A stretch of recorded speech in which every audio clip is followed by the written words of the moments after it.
Russia America చేస్తున్నటువంటి వరుస comments, వాళ్ళు చేస్తున్నటువంటి న్యూక్లియర్ టెస్ట్లతో ఇప్పుడు ప్రపంచం మొత్తం అటువైపే చూస్తోంది. ఏం జరగబోతోంది, ఏ ఉత్పాతానికి దారి తీయబోతోంది ఈ పరిస్థితి అంటూ ఆందోళన చెందాల్సిన పరిస్థితి మనం చూస్తున్నాం. ఒక మాటలో చెప్పాలంటే ఇప్పుడున్న పరిస్థితుల్లో మూడో ప్రపంచ యుద్ధం తప్పదా అనే ప్రశ్న ఇక్కడ ఉత్పన్నమవుతోంది. అమెరికాలో అణు పరీక్షలు మొదలవుతున్నాయి. డిపార్ట్మెంట్ ఆఫ్ వార్కు ట్రంప్ ఆదేశాలు జారీ చేశారు. ఆయుధాల తయారీలో రష్యా ఓవైపు దూసుకెళ్తోంది. మొన్ననే పోసిడాన్ను విజయవంతంగా పరీక్షించింది రష్యా చైనా అణు సామర్థ్యాల పెంపుతో పోటీగా అమెరికా కూడా అణ్వాయుధ పరీక్షలు నిర్వహిస్తోంది. ఈ సెంచురీలో ఏ ఒక్క దేశం కూడా, ఒక్క ఉత్తర అమెరికా తప్ప ఏ ఒక్క దేశం కూడా, నార్త్ కొరియా తప్ప, ఉత్తర కొరియా తప్ప ఏ ఒక్క దేశం కూడా అణ్వాయుధాలని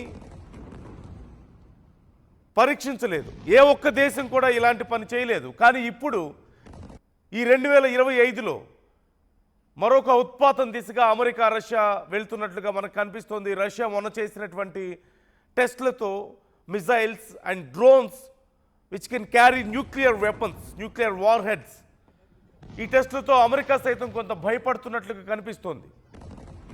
రష్యా క్లియర్గా చెప్తోంది, మేము ఎక్కడా కూడా న్యూక్లియర్ వెపన్స్ని కానీ న్యూక్లియర్ వార్ హెడ్స్ని కానీ మేము ఇన్వాల్వ్ చేయలేదు. కేవలం ఆ సామర్థ్యం కలిగినటువంటి, వాటిని మోసుకెళ్ళగలిగే సామర్థ్యం కలిగినటువంటి డ్రోన్స్ని, మిజైల్స్ని మాత్రమే మేము టెస్ట్ చేసామంటూ చెప్తున్నారు. మరోవైపు రష్యా టెస్ట్ చేసినటువంటి మిజైల్స్, కొత్త ఇంటర్ కాంటినెంటల్ మిజైల్స్ మనం చూసాం. Almost 14,000 kilometres రేంజ్తో. సో ప్రపంచంలో ఉన్నటువంటి అత్యంత సామర్థ్యం కలిగినటువంటి మిజైల్స్ ఇప్పుడు రష్యా దగ్గర ఉన్నాయి. ఇంటర్ కాంటినెంటల్ అంటే ఖండాలను సైతం దాటి తమ లక్ష్యాలను ఛేదించగలిగినటువంటి మిజైల్స్ ఇప్పుడు రష్యా కలిగి ఉంది. ఈవెన్ ఇంటర్ కాంటినెంటల్ అమెరికా దగ్గర కూడా ఉన్నాయి with approximately 12,000 kilometres range. India దగ్గర ఉన్నటువంటి మిజైల్స్ మనం చూస్తున్నాం, అగ్ని విత్ అప్రాక్సిమేట్లీ 8,000 కిలోమీటర్స్ రేంజ్తో ఉన్నాయి. అంటే నియర్లీ ఇంటర్ కాంటినెంటల్ అంటూ ఇండియా ఇప్పటికే ప్రకటించుకుంది. సో వీటితో పాటుగా ఇప్పుడు రష్యా చేసినటువంటి టెస్టుల తర్వాత, అంటే రష్యా వార్ హెడ్స్ని మేము ఉపయోగించలేదు ఎక్కడ, కేవలం మేము డ్రోన్స్ని అలాగే కొన్ని మిజైల్స్ని మాత్రం మేము టెస్ట్ చేశాం, వాటిలో ఎక్కడ వార్ హెడ్స్ని మేము ఉపయోగించలేదు, న్యూక్లియర్ వార్ హెడ్స్ని అని క్లియర్గా చెప్తోంది. బట్ అమెరికా మాత్రం భయపడుతోంది.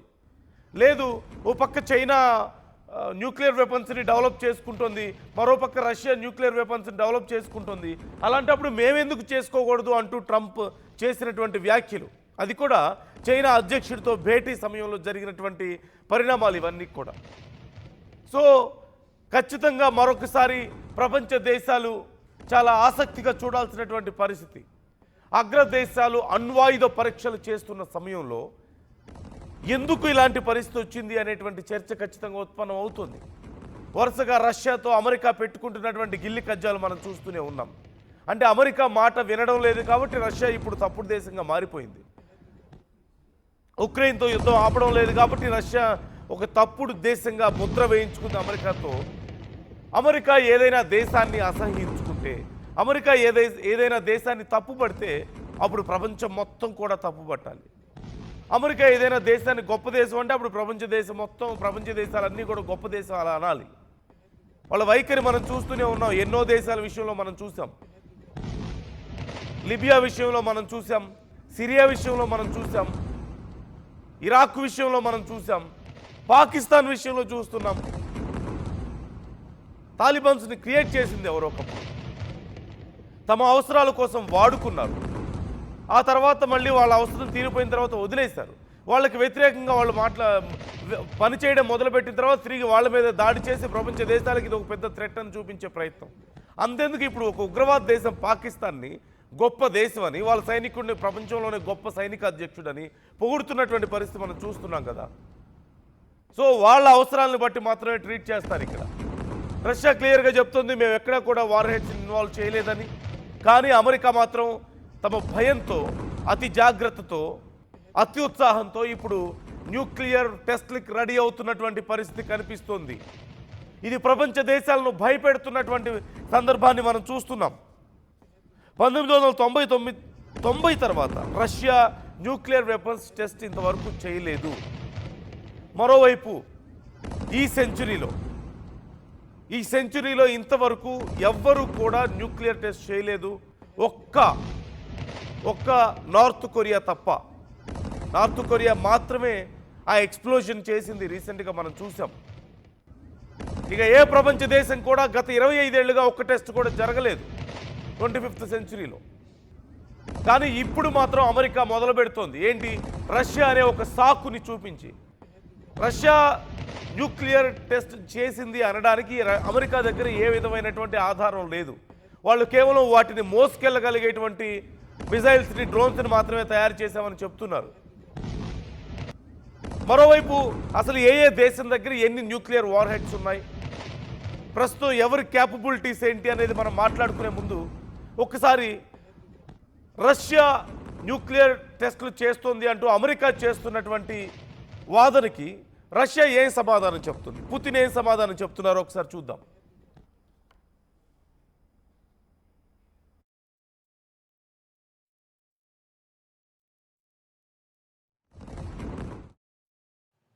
Еще одного перспективного комплекса – это подводные безэкипажные подводные изделия «Посейдон», тоже с ядерной энергетической установкой. Нам впервые удалось не только стартовым двигателем запустить его с подводной лодки-носителя, но и запустить атомную энергетическую установку, на которой этот аппарат прошел определенное количество времени. Это огромный успех, потому что, кроме всех преимуществ, о которых я говорил в отношении буревестника, здесь тоже минимальные размеры. Здесь, если там в 1000 раз меньше, чем атомный реактор на подводной лодке, здесь в 100 раз меньше, чем атомный реактор на подводной лодке. Но зато мощность Посейдона значительно превышает мощность даже самой нашей перспективной ракеты межконтинентальной дальности «Сармат». Такой в мире нет, как «Сармат». И у нас он еще на дежурстве не стоит. Скоро появится на дежурстве. Но «Посейдон»